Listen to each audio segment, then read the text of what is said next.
Contre toute attente, l'économie russe a bien résisté aux lourdes sanctions occidentales. Mais quelles sont les prévisions pour l'année 2024 et 2025?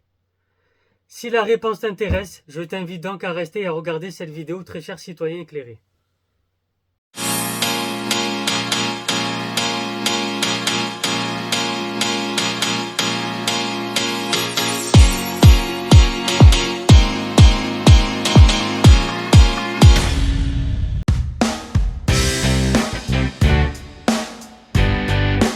Bonjour à toutes et tous, citoyens éclairés, salam alaikum. Aujourd'hui, on va parler de l'économie russe face aux sanctions occidentales.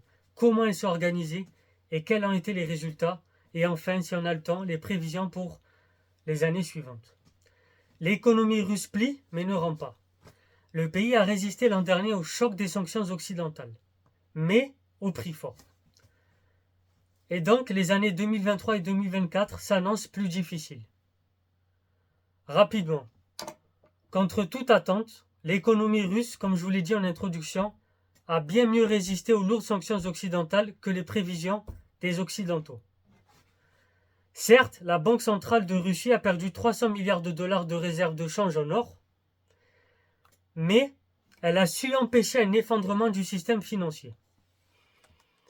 Des experts estiment que la résistance de l'économie et la baisse relativement faible du PIB, selon les chiffres d'Eurostat, qui est l'équivalent de l'INSEE en France, moins de 2,1%, résulte d'un grand nombre de facteurs. On va essayer d'identifier quels sont ces facteurs.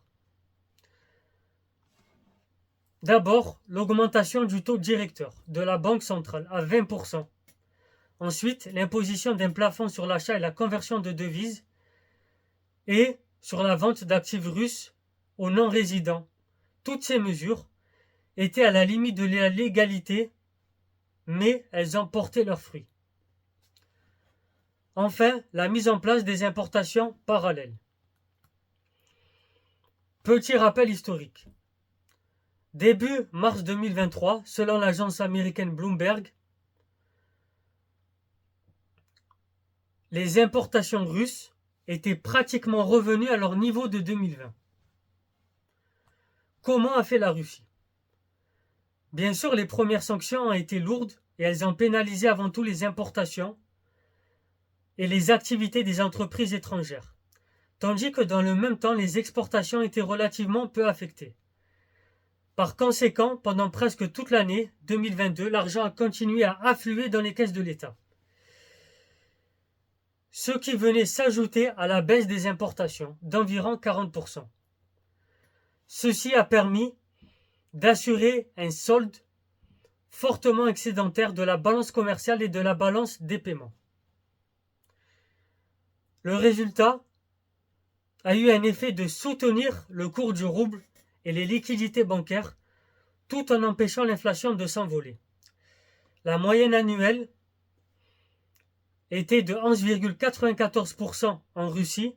À titre de comparaison, en Europe, elle a été de 8,4% sur l'ensemble 2022, mais avec de fortes disparités selon les pays de l'Europe. Par ailleurs, on peut aussi rajouter qu'au cours de l'année, les prix élevés des principaux produits d'exportation russes, bien sûr je parle du pétrole et du gaz, se sont maintenus. La baisse en volume des ventes n'a pas fait diminuer les recettes. Elles se sont au contraire accrues. Enfin, la forte augmentation des dépenses de l'État a joué un rôle essentiel, même si elle s'est faite au prix d'une aggravation du déficit budgétaire, comme on va le voir. Les commandes publiques ont contribué à soutenir la production dans divers secteurs. Donc, on va voir les chiffres. Dans un premier temps fixé à 29 000 milliards de roubles, les dépenses budgétaires ont atteint 31 000 milliards de roubles, soit l'équivalent de 344 milliards d'euros à la fin de l'année. Les sanctions à grande échelle maintenant. On dit qu'elles arrivent à contre-temps. Contre le secteur pétrolier, comme je vous ai dit, elles sont entrées en vigueur à la fin de l'année 2022, début 2023. Pour rappel, de quoi on parle? C'est un embargo européen sur les livraisons maritimes et le plafonnement du prix du pétrole, fixé en décembre 2022 à 60 $ le baril. Force est de reconnaître, selon l'AIAE, l'Agence internationale de l'énergie, en janvier 2023, les recettes russes liées aux exportations de pétrole et de gaz ont baissé de 38%, en passant à 18,5 milliards de dollars contre 30 milliards en janvier 2022. Maintenant, on va voir rapidement ce qu'il en est de la stratégie russe pour atténuer toutes les sanctions. Les autorités ont pris des mesures adaptées.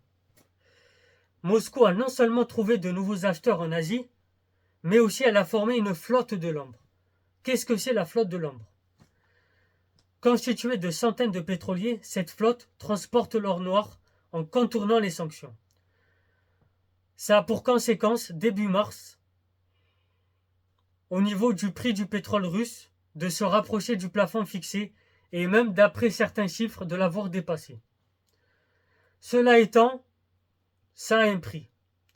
Je vous ai dit que le Kremlin a financé l'activité économique en aggravant le déficit budgétaire, qui pour l'année 2022 s'est établi à 2,3% du PIB ou 3 300 milliards de roubles, soit l'équivalent de 36 milliards d'euros. Cette année, les deux suivantes seront également déficitaires. Alors, avec quel argent combler ce trou?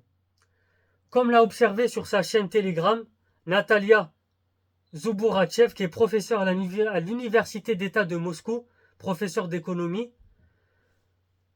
elle a avancé l'analyse suivante. Donc la Russie puise dans les fonds de prospérité nationale qu'on appelle FNB, fonds souverains. Elle procède à une émission de titres prudente qui ne perturbe pas les équilibres macroéconomiques. Des emprunts intérieurs sont lancés et des fonds complémentaires sont collectés sous divers prétextes auprès des grandes entreprises. Rapidement, quels sont les trois facteurs de la croissance en Russie? On peut en distinguer essentiellement trois: les investissements, la consommation intérieure et les exportations. Donc, selon certains experts, la stratégie juste supposerait de ne pas rechercher la croissance à tout prix, ce qui maintenant est sans doute impossible, mais de soutenir, de stabiliser pour l'instant l'économie russe. Enfin, pour l'année 2023, ce qu'il en reste, et pour 2024, les prévisions sont plus préoccupantes. On verra dans une prochaine vidéo pourquoi. C'était Soso Lintello, bonne journée à toutes et tous, citoyens éclairés.